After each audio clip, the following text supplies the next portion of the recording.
Y yo quiero decirles algo, el caminar en fe sí es una vida sobrenatural. Definitivamente Dios sigue haciendo milagros. Hoy en día, ¿cuántos pueden seguir creyendo esto? Que Dios no es una historia antigua, sigue obrando en el presente. Y yo quiero decirles que a la luz de la Biblia, siempre cuando uno lee en el Evangelio, los milagros están relacionados a tres cosas. ¿Están listos? Una necesidad, ¿verdad? Este paralítico o este ciego o este niño que tenía este problema, siempre hay una necesidad. Siempre está Jesús, porque Él es el que hace milagros. No hay hacedores de milagros, ni habrá en la faz de la tierra, porque solo Cristo lo hace.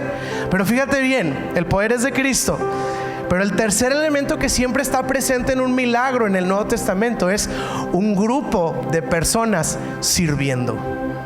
¿Se acuerdan la multiplicación del vino, el agua en vino?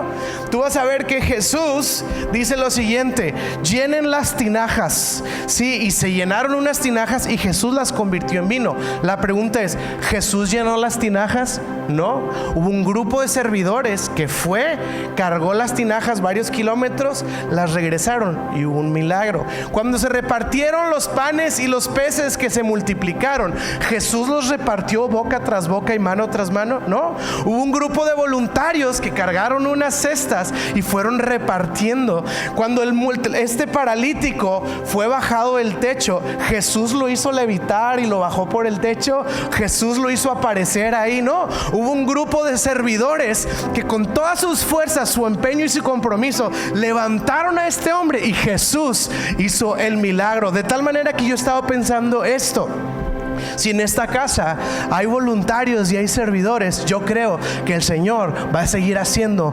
milagros entre nosotros. Vamos a seguir viendo milagros.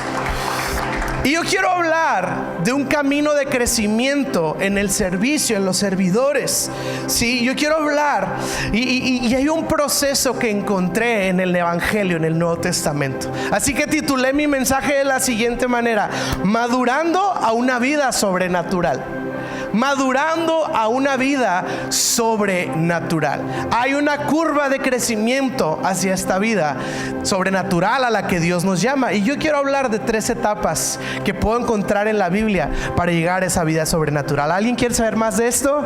Sí, ¿qué les parece si oramos y entramos al mensaje del día de hoy? Bueno, antes de orar quiero leer un versículo, ¿ok? Y dice Juan 21:18.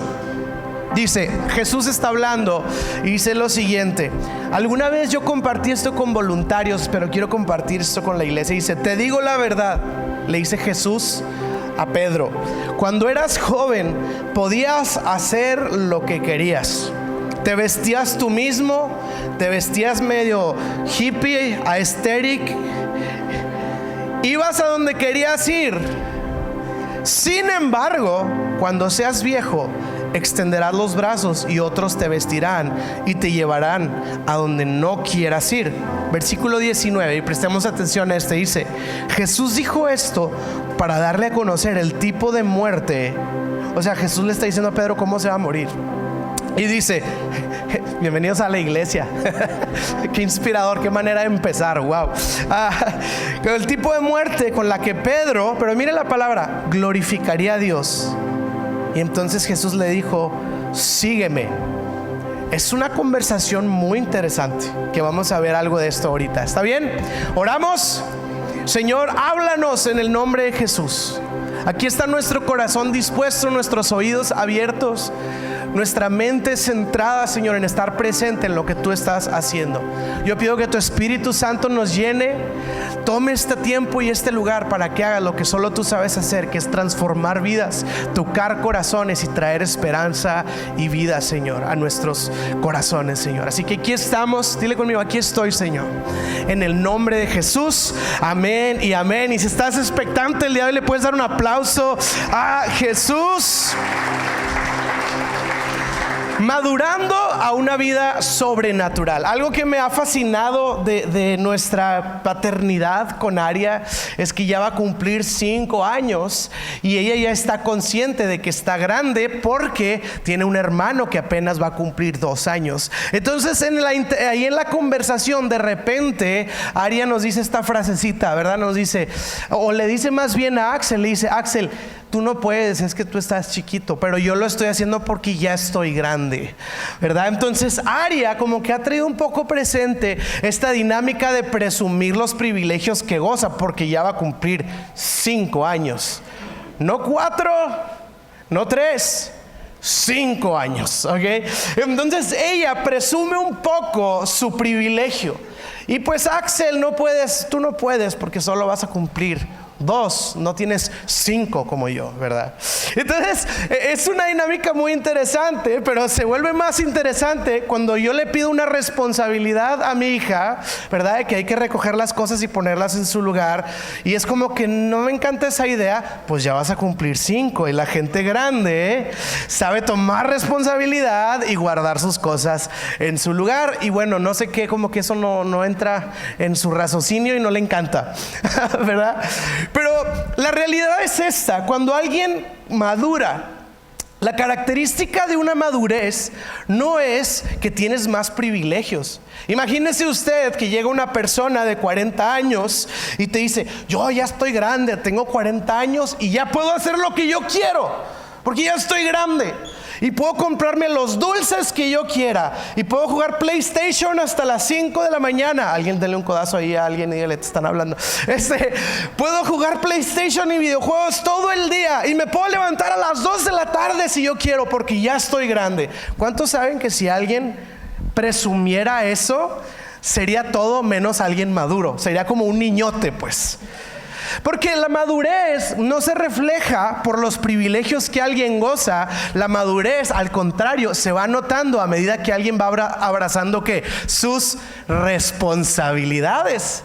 En contraste, cuando alguien te dice: no, pues yo ya pago puntualmente mis recibos y me levanto a tal hora y trabajo tales horas y me hago cargo de esto y del otro y de lo, tú vas viendo pues naturalmente que es alguien pues que ha madurado, porque tiene responsabilidad de su vida. Y de alguna manera lo que Jesús le está diciendo al apóstol Pedro en esta conversación es lo siguiente: cuando eras joven hacías lo que se te daba tu gana, pero ahora que seas viejo, le está diciendo Jesús, vas a hacer cosas que no quieres hacer. ¿De qué le está hablando Jesús a Pedro? De un proceso de madurez. Eras joven, hacías lo que querías. Eres viejo, ahora vas a hacer lo que ni siquiera quieres hacer, sí, lo que no te place, pero es que es un proceso de madurez en el que Dios nos lleva a cada uno de nosotros. Así que en realidad todos vivimos un proceso de madurez en la fe. Sí, la fe es algo que tú un día le entregas tu vida a Jesús, confías en Él y empiezas a caminar con Él. Y si es un camino así largo, pero ese camino es creciente. No es como ya tengo fe y listo. Esa fe tiene que ir madurando en el proceso. Sí, y hay 3 etapas de madurez que yo quiero mencionar el día de hoy. Sí, ahora yo quiero especificar esto. Probablemente, o más bien dicho, ojalá y nos podamos identificar en la etapa en la que nos encontramos. Va a ser algo bueno.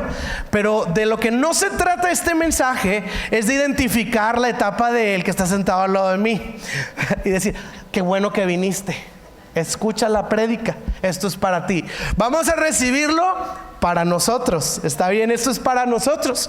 Así que hay 3 etapas de madurez en nuestro crecimiento con el Señor. Así que la primera, ahora voy a hacer específico esto. No quiere decir que una de estas etapas es mala, es natural. Es como si yo criticara a un niño por ser aniñado. Qué mal que ese niño se comporta como niño, ¿verdad? Pues claro que no es algo malo, porque es su etapa y está bien. Así que ninguna de estas 3 etapas es la mala. Sí, nada más es en la que nos vamos a ubicar. Etapa número 1, la etapa de niñez, ¿ok? Niñez, una etapa infantil en la fe.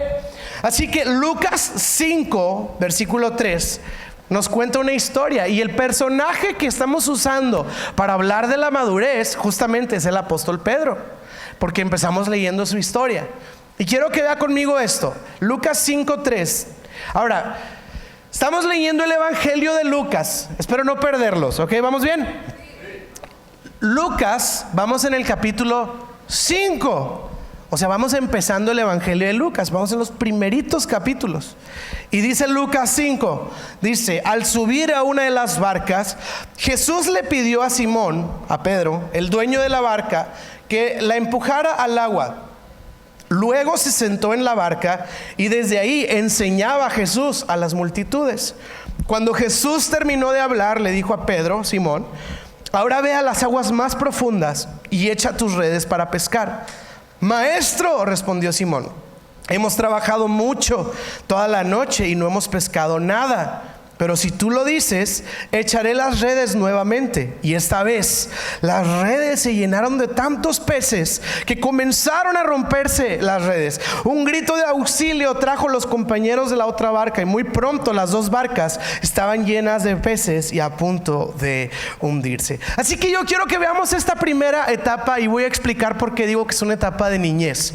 A este punto de la historia, el apóstol Pedro no conoce suficientemente a Jesús. Ha tenido una especie de acercamiento solamente, pero no ha visto demasiado en Jesús. Jesús se sube a su barca, Jesús entra a su vida, ¿sí? Y entonces le dice: Pedro, ahora vete más profundo. Pedro se va más profundo con su barca y Jesús le dice: Pedro, echa las redes una vez más. Y entonces Pedro es pescador, eso es a lo que se dedica. Él está acostumbrado a pescar, pero en particular esa noche Pedro no había pescado nada. Bueno, digo en particular esa noche y en todos los demás escenarios del Nuevo Testamento, ¿ok? Nunca salen pescando nada los pescadores medios maletones que están ahí en la Biblia. Y entonces Pedro no ha pescado nada y Jesús le dice: una vez más echa las redes. Y Pedro le dice: Señor, no he pescado nada, pero está bien, lo voy a intentar una vez más. Entonces echan las redes y es la pesca milagrosa. Dice que las redes no alcanzan suficientes peces, se está hundiendo la barca de tanta provisión en este milagro. Y Pedro le tiene que hablar a amigos para que le ayuden a cargar tanto pez, tanto milagro. Y entonces tenemos un milagro increíble. Pero voy a resaltar en particular por qué estoy diciendo que es una etapa de niñez. Y voy a decir lo siguiente: en este punto de la vida de Pedro, en esta etapa de la vida de Pedro, voy a hacer la pregunta: Jesús le pidió a él que hiciera algo sumamente disruptivo, extraño, algo que confunde, algo fuera de sí. O sea, Jesús le estaba pidiendo algo irracional a Pedro cuando le dijo que volviera a echar una vez más las redes. Pues realmente no, porque Pedro estaba acostumbrado a echar las redes. Entonces básicamente en esta historia lo que Jesús le está pidiendo a Pedro es algo normal, es algo básico, y hasta eso es algo a lo que él está acostumbrado. Jesús no le está pidiendo nada ilógico. Nada más le dijo básicamente: Pedro, inténtalo una vez más. Inténtalo una vez más. Entonces Pedro hace lo que siempre hace, solamente una vez más. Y al final hay un milagro porque Jesús intervino e hizo algo especial en este momento. La segunda pregunta es: ¿para quién fue el milagro? ¿Quién gozó de ese milagro? Y la respuesta es Pedro. Fue un milagro para él.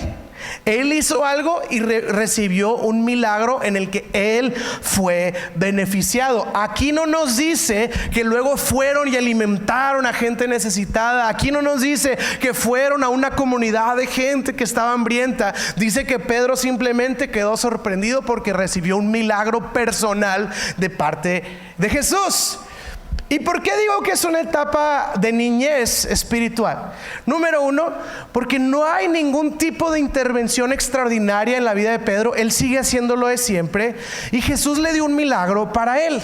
Ahora, no hay nada de malo, repito como lo dije al principio, no hay nada de malo en lo que acabo de decir. Pero ¿saben cuáles son las primeras palabras que un niño aprende a decir? Y pues las maestras de Central Babies nos van a confirmar esto.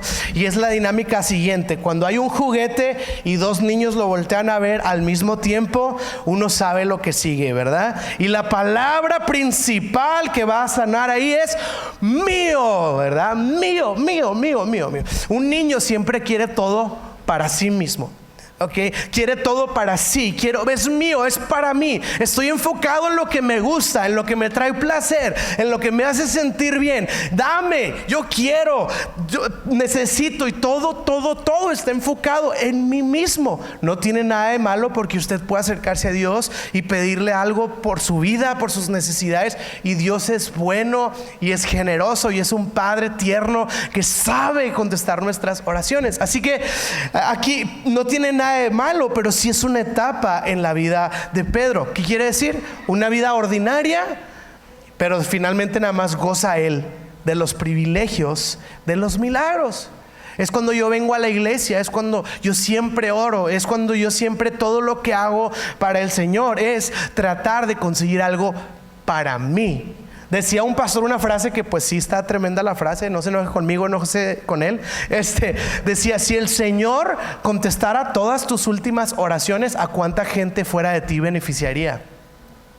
Y es como, ay. Porque estamos muchas veces solamente enfocados en lo que yo quiero, necesito, me gusta, quisiera, sueño, deseo, etcétera. Y esta es una etapa, pero luego avanzamos a la siguiente etapa, y es la etapa de adolescencia o juventud. Y lo que vamos a hacer es que estábamos en Lucas capítulo 5, ahora vamos a ir a Lucas capítulo 9. Vamos a avanzar en el tiempo, en el evangelio. Y Lucas 9:13, Jesús les dijo, hablando de una multitud: denles de comer. Pero lo único que tenemos son 5 panes y 2 pescados, respondieron los apóstoles. ¿O esperas que vayamos y compremos suficiente comida para toda esta gente? Pues había alrededor de 5,000 hombres ahí. Jesús les respondió: díganles que se sienten en grupos de unos 50 cada uno. Entonces todos se sentaron. Jesús tomó los 5 panes, los 2 pescados, miró hacia el cielo y los bendijo. Luego, a medida que partían los panes en trozos, se los daba y sus discípulos se los daba a sus discípulos junto con los pescados para que ellos los distribuyeran entre la gente. Todos comieron cuanto quisieron y después los discípulos juntaron 12 canastas con lo que sobró. Siguiente etapa, ahí te va. Está Jesús y están una multitud. Y entonces Jesús voltea a ver a sus discípulos y les dice: denles de comer. Hago la siguiente pregunta: esa es una petición disruptiva que rompe todo sentido de la lógica, que nuestra mente no puede procesar. Pues no, tampoco, es algo normal. El problema es que no tenían inventario para alimentar a tanta gente. Pero la petición de Jesús sigue siendo ordinaria. Jesús no les está pidiendo nada extraordinario. Entonces ya sabemos: Señor, no tenemos. ¿Qué tienen? Panes y peces. Jesús los toma, los multiplica, y ya hay otro milagro de multiplicación. Entonces, la siguiente etapa de juventud o adolescencia es una etapa donde Jesús sigue pidiendo cosas normales u ordinarias, y luego el Señor hace cosas extraordinarias. Pero vamos a ver lo siguiente en estos milagros. Ya estamos en el capítulo 9, y ahora, ¿para quién es el milagro? Para la gente. Entonces ya Jesús no le está dando peces a Pedro, ahora le está pidiendo a Pedro que reparta peces a otros. Es cuando entendemos que no todo gira alrededor de mí, y ya empiezo a quitar mi mirada de mí mismo y empiezo a voltear y a ver la necesidad de los que me rodean. Y ahora están ellos preocupados por la gente que no ha comido, y gloria a Dios por el corazón de los apóstoles, porque ya están viendo por los demás. Ya es una buena indicación cuando no solo en la fe estoy pensando en mis necesidades, sino que también estoy viendo en las necesidades de otros. Cuando yo no solo estoy sirviendo para recibir algo yo, sino que estoy sirviendo para que otras personas también puedan recibir algo de parte de Dios. Ya lo hacemos por otras personas. Sabemos que se trata de alguien más, y eso es una buena señal. Eso es algo que vemos domingo tras domingo. Personas que llegan temprano aquí para poner un espacio para que más personas puedan ser beneficiadas de este servicio y que puedan recibir el alimento que Dios tiene para nosotros. Esta es una buena etapa Es un buen momento, pero yo quiero decirles que a pesar de que parezca que este es el momento culminante, seguramente alguien dice, es que así debe ser. Uno viene a la iglesia y sirve para que otros reciban, o uno se trata de servir al prójimo y ver por los demás. Es cierto, hay algo de verdad en eso. Sí, vemos por el prójimo, pero le voy a hacer una pregunta. La Biblia dice, ama al prójimo como a ti mismo. Este es el mandamiento más importante de todos. Sí y no. Esta es una segunda parte de un mandamiento. Sí, dice, ama al Señor tu Dios con todo y ama a tu prójimo como a ti mismo. Nosotros hemos visto a lo largo del tiempo personas que solo aman al prójimo y se les olvida amar a Dios. ¿Qué sucede cuando el corazón solo está pensando en la gente y deja de un lado a Dios? Y deja de un lado a Cristo y todo lo que Cristo es. Empieza a venir un sentimiento de justicia social, que es algo que se está dando mucho en esta generación. Un sentimiento de las minorías y los oprimidos y los que no son vistos y etcétera, que usualmente es gente que sí está siendo vista, pero bueno, dicen que no. Y está este celo de la gente, y yo he visto cómo gente abandona la fe y cómo gente abandona a Jesucristo por ver por el prójimo. Yo tengo amigos que literalmente han estado cambiando su conocimiento bíblico teológico simplemente porque algunos amigos de ellos no encajan en lo que Dios quiere hacer, y como quiere tanto a sus amigos, mejor modificamos lo que Dios dice en su palabra para que mis amigos también puedan ser parte. Y es porque pusieron la necesidad de la gente por encima de Dios, y es más importante la justicia social que lo que Dios nos está llamando a hacer. Entonces, sí es ver por otros, pero vamos al tercer punto de madurez, que es el punto más máximo de la madurez en la fe. ¿Está bien? Ahorita voy a decir algo que va a tener sentido. ¿Está bien? A lo mejor algunos están de que, ok, ¿y esto qué? ¿Verdad? Ahorita, como el Canelo, voy a cerrar con un buen gancho. El tercera etapa de madurez es la adultez en la fe. Y ahora estamos en Lucas 19. Si se fijan, ya saltamos muchos versículos. Empezamos en Lucas 5, Lucas 9, y ahora estamos Lucas 19. Y dice, Lucas 19:30, Jesús les pide, y escuche bien, preste mucha atención. Jesús le dice lo siguiente a sus discípulos: vayan a una aldea que está ahí. Al entrar a la aldea, verán a un burrito atado, que nadie ha montado jamás. Desátenlo y tráiganlo aquí. Si alguien les pregunta por qué desatan al burrito, simplemente digan, el Señor lo necesita. Así que ellos fueron y encontraron al burrito tal como había dicho Jesús. Y efectivamente, mientras lo desataban, los dueños les preguntaron, ¿por qué desatan al burrito? Y los discípulos simplemente contestaron, el Señor lo necesita. Ahora me voy a detener ahí. ¿Qué acabamos de leer? ¿Qué es esto? Voy a hacer la siguiente pregunta. ¿Les pidió Jesús algo normal? Voy a regresar a lo que acabamos de leer. Fíjense bien. Están los discípulos con el Señor, y Jesús les dice, entren a la aldea de allá, vayan a la ciudad de allá. Ok, Señor. Y luego, y van a encontrar un burrito atado. Ok, en la entrada. Ok, ese burrito nadie lo ha montado jamás. Ok, cuando lo vean, ese burrito, desátenlo. Ahora, ojo, los burritos eran el medio de transporte y de carga antes. Cuando lo vean, desátenlo y llévenselo. Y si salen los dueños, ustedes nomás díganle así, el Señor lo necesita, y no les van a decir nada. ¿Ok?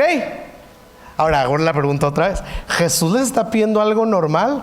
No, absolutamente no. Voy a contextualizarlo. Es como que Jesús le diga, oiga, vaya a Saltillo. Cuando entre, va a encontrar un Porsche estacionado. Es nuevo. Súbete, préndelo, manéjalo. Si salen los dueños del Porsche, no te preocupes, nada más baja la ventana y les, no te preocupes, el Señor lo necesita. Y te van a decir, ok, y ya te lo traes.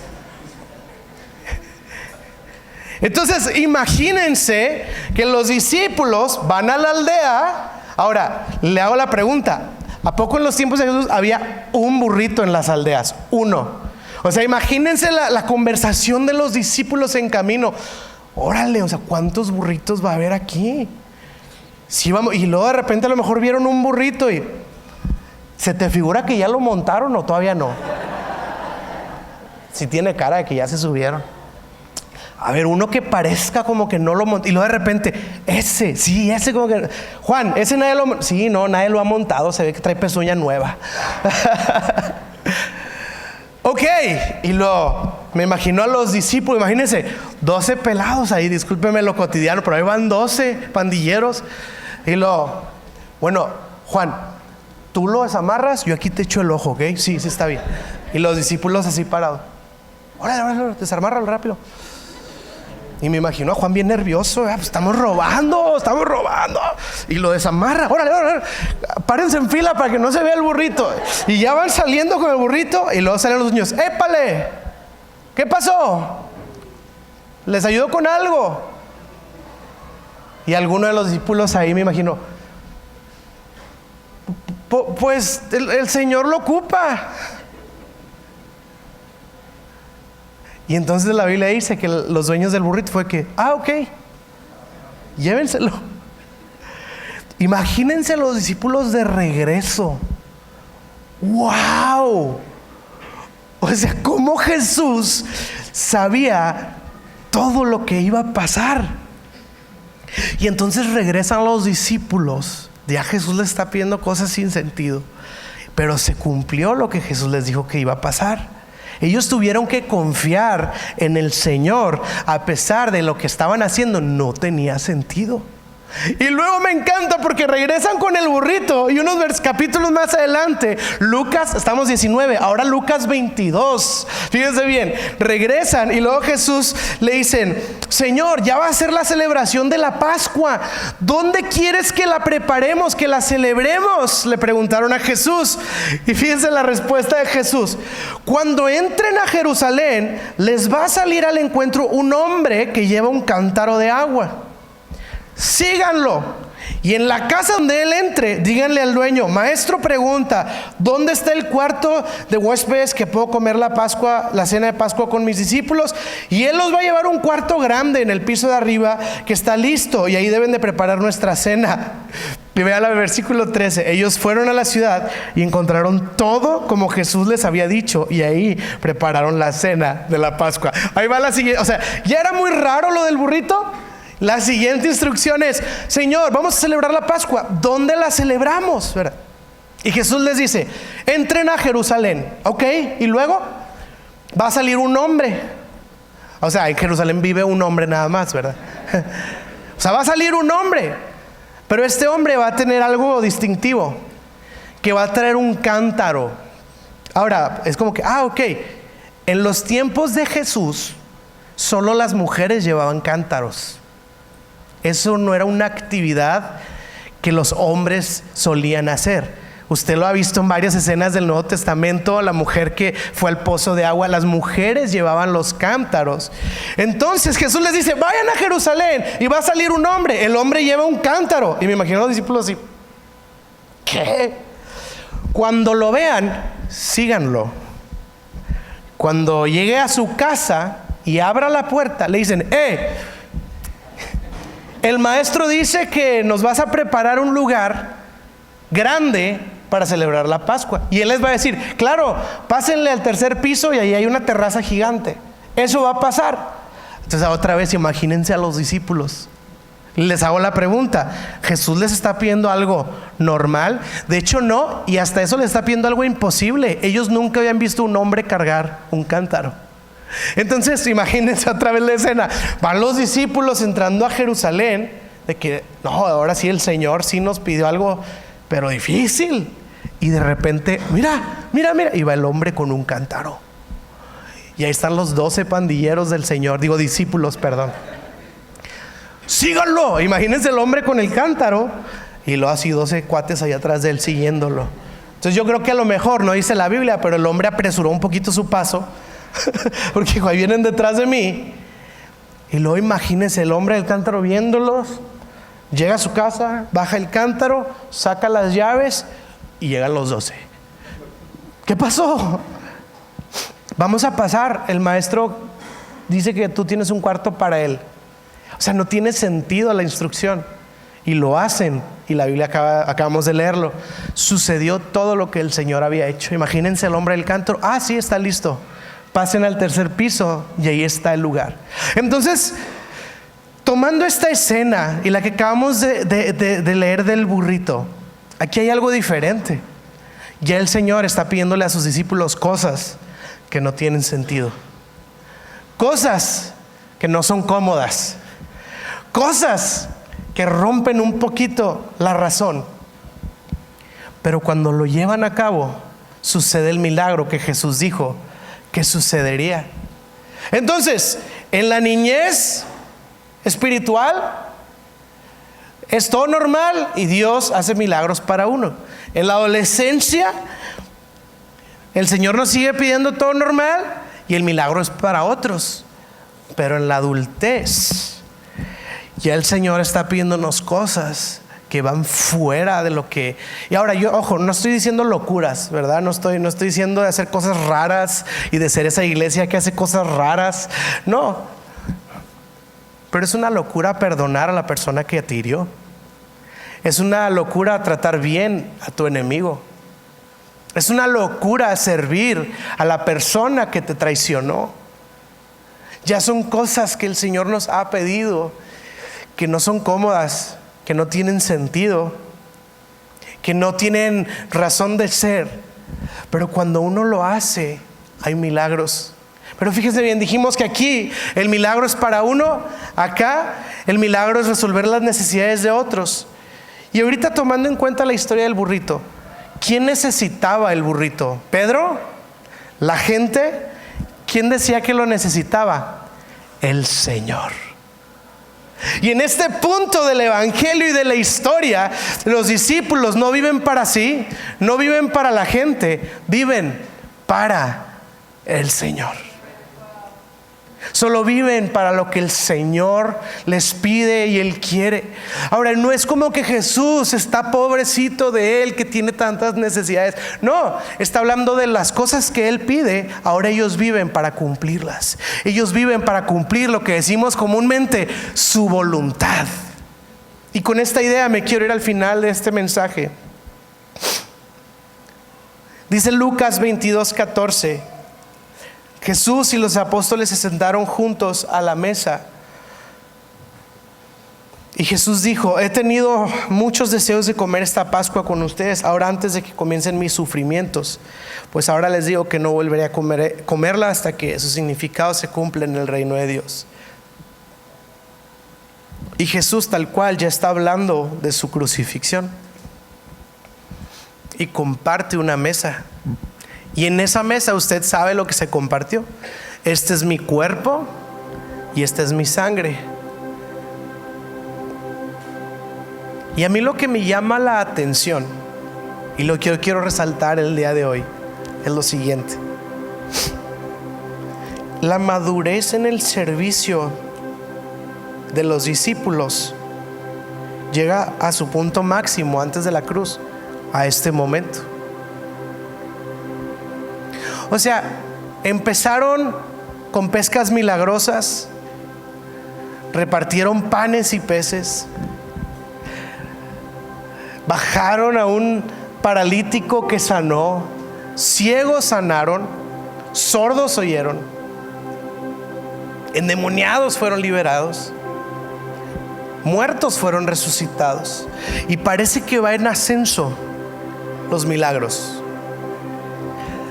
Y como la última petición antes de la cruz que Cristo le hace a sus discípulos, parece que no hay algo espectacular, nada más les dice: preparen una mesa. O sea, echa las redes, reparte las cestas, tráiganlo. y milagros. Y la última petición es: preparen una mesa.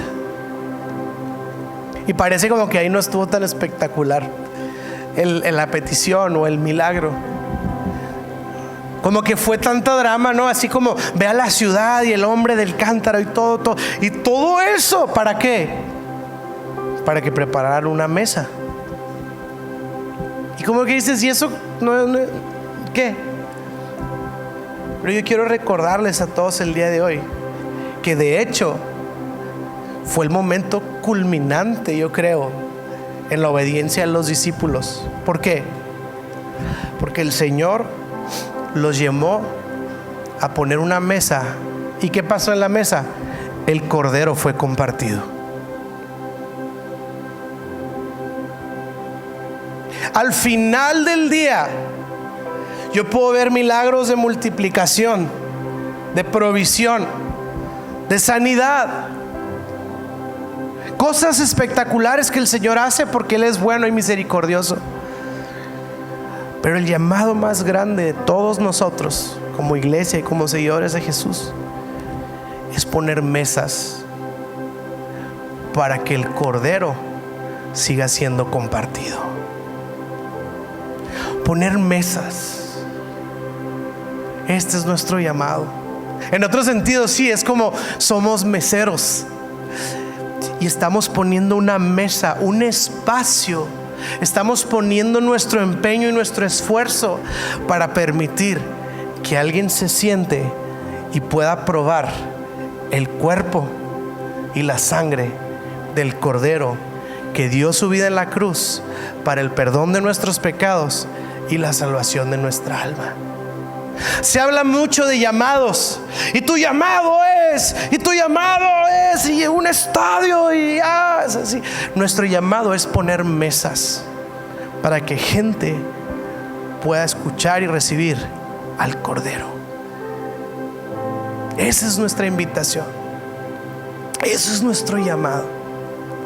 Señor, ¿cómo abrimos espacios para que pueda seguir siendo compartido a tantas personas que te necesitan? Abrir espacios. ¿Qué significa para nosotros abrir un espacio, poner una mesa? Y me encantan tantos testimonios de ver cómo gente, a mí me inspira mucho ver cómo gente pone mesas. Y obviamente estoy hablando en sentido figurativo. Cómo gente pone mesas para compartirle a su familia, para compartirle a sus vecinos, para compartirle a sus compañeros de trabajo, a sus compañeros de escuela, a compartirle a la siguiente generación. Así que, iglesia, yo estoy sumamente honrado y agradecido de que hay un corazón de servidor en esta casa, de que hay un corazón de ponernos la camisa y trabajar y hacer y seguir todo esto. Y el Señor va a seguir haciendo milagros, pero que no se nos olvide que el punto final de nuestro compromiso, nuestra pasión y nuestras ganas es poner una mesa para que el Cordero pueda ser compartido. Yo conté esta historia y les digo, yo he hablado de esto previamente, de un pastor presbiteriano que quiero mucho y tengo mucho aprecio por él. Es de la Ciudad de México y él es muy tradicional. Y este pastor habla mi vida y me estaba platicando que un pastor de su iglesia, porque sus iglesias son de varios pastores, un chavo de la iglesia le dijo: pastor, siento que Dios me habló. Y entonces el otro pastor pues está así como que: ay, no sé, pues no estoy seguro de que Dios te hable así tal cual, ¿no? Entonces el pastor, medio dudoso de que Dios le habló a esta persona, y le dice: ¿y qué te dijo Dios? Pues suponiendo que Dios te habló, que vayamos a no sé dónde, no recuerdo el dato, pero en un lugar, y que me vaya en shorts y con 2 calcetas de diferente color. Entonces el pastor así como que: híjole, o sea, sí, desde que me dijiste que Dios te habló ya tenía mis dudas. Ahora resulta que desde el cielo Dios, la voz del Señor, irrumpió y le dijo a un humano: ponte shorts y calcetas de 2 colores. Entonces el pastor dijo, no puede ser cierto esto, o sea, es imposible. Si Dios te va a hablar, tiene que ser para algo importante, o sea, o algo trascendental, o no nada más de qué color van a ser tus calcetines.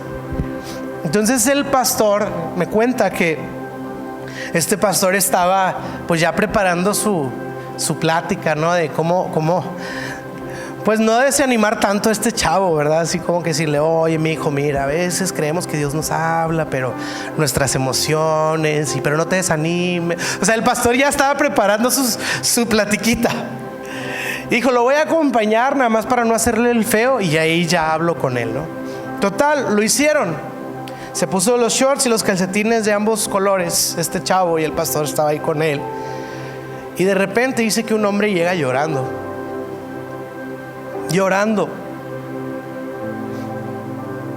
Y que les dijo, estaba a minutos de quitarme la vida. Y burlonamente le dije a Dios, si eres real, que haya un tipo con calcetines de colores diferentes enfrente de mí. Y ahí está este hombre con calcetines de colores diferentes. Este hombre queda llorando, y el de los calcetines está llorando, y el pastor está llorando, y todos están sorprendidos.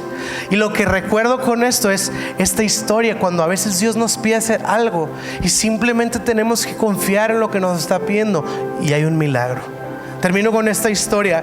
Me acuerdo cuando estuvimos en el tiempo de pandemia, en la iglesia en la que estuvimos sirviendo antes de estar aquí en Tijuana, teníamos esta dinámica en donde entre semana teníamos grupos por Facebook, porque estaba la plena encerradera pues, y me acuerdo que nos conectábamos a un grupo por Facebook y teníamos que básicamente pues dar una prédica pequeña, una prédica resumida, resumiendo la prédica del domingo. Entonces era así como que pues un resumen, un recap resumido.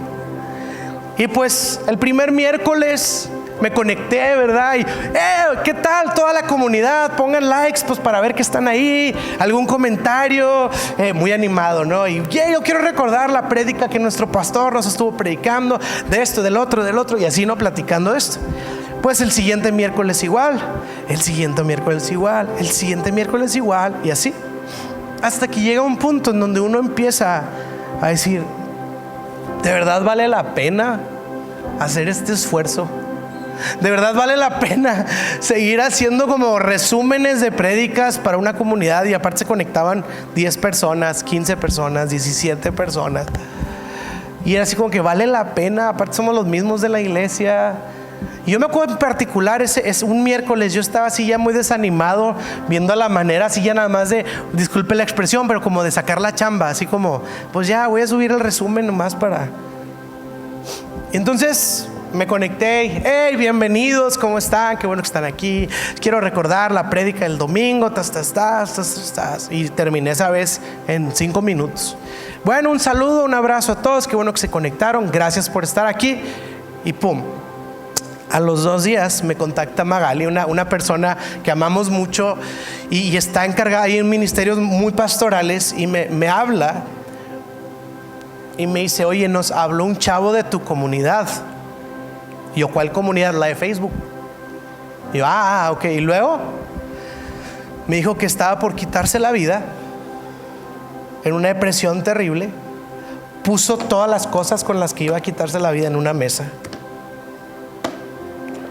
Estaba listo para hacerlo, y un segundo ahí ya viendo todo, le salió una notificación en su celular: la comunidad de Playas de Tijuana está transmitiendo en vivo. Y como un último respiro, abrió esa transmisión, y era la que yo estaba compartiendo. La vio, el Señor tocó su vida, tocó su corazón, transformó su alma, fue a la iglesia, pidió ayuda, y su vida es otra. Y me lo dice a mí, y me conmovió tan profundamente, porque por un lado el Señor está haciendo el milagro de la vida y la esperanza, y algo increíble, y por el otro lado estoy yo quejándome sin menospreciar, qué flojera, ya no quiero hacer esto, ya no quiero servir, ya no tiene sentido. Y Dios está transformando vidas por acá.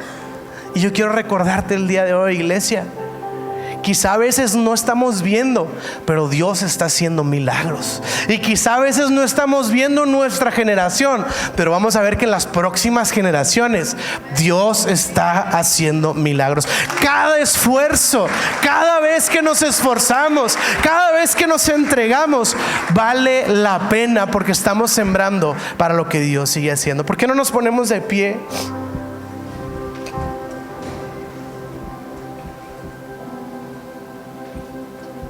Y yo quiero seguir animándote a que sigas poniendo mesas, a que nunca te acostumbres, a que nunca lo des por sentado, a que nunca lo menospreciemos, porque cada vez que servimos al Señor, Dios hace sus milagros y Él lo va a seguir haciendo. Y nosotros somos personas nada más que propician el espacio. Así que yo quiero orar para terminar. Y una vez más, iglesia, sigamos poniendo mesas, sigamos invitando, sigamos llamando. Síguele insistiendo a tu vecino, síguele insistiendo a tu familiar, síguele insistiendo a tu compañero. Dile, domingo tras domingo hay un grupo de 80 personas que están trabajando para que vengas a disfrutar un mensaje que te va a cambiar la vida. Sigamos insistiendo, y Dios va a hacer sus milagros a medida que nosotros seguimos confiando en Él y en su bondad. Amén. Señor, en el nombre de Jesús, yo te doy gracias porque has sido bueno, porque eres bueno. Y te doy gracias, Señor, por el privilegio que es poner una mesa, por el privilegio que es servirte, por el privilegio que es ser parte de lo que tú estás haciendo. Concédenos más historias. Ya tenemos muchas historias de cómo tú estás transformando vidas, corazones, familias, de cómo estás sanando. Pero, Señor, hay tanta necesidad en el mundo, Señor. Así que concédenos seguir abriendo espacio, concédenos seguir sirviéndote y entregándonos para seguir siendo estas personas que propician una mesa para que el Cordero sea compartido, Señor. Yo te lo pido y te doy tantas gracias porque hemos visto tus milagros, pero a la vez oramos para que los sigamos viendo, para ti, para tu nombre, para tu honra, para tu gloria, Señor. Concédenos esto en el nombre de Jesús. Y todo central dice amén y amén. Le podemos dar un aplauso a nuestro Dios.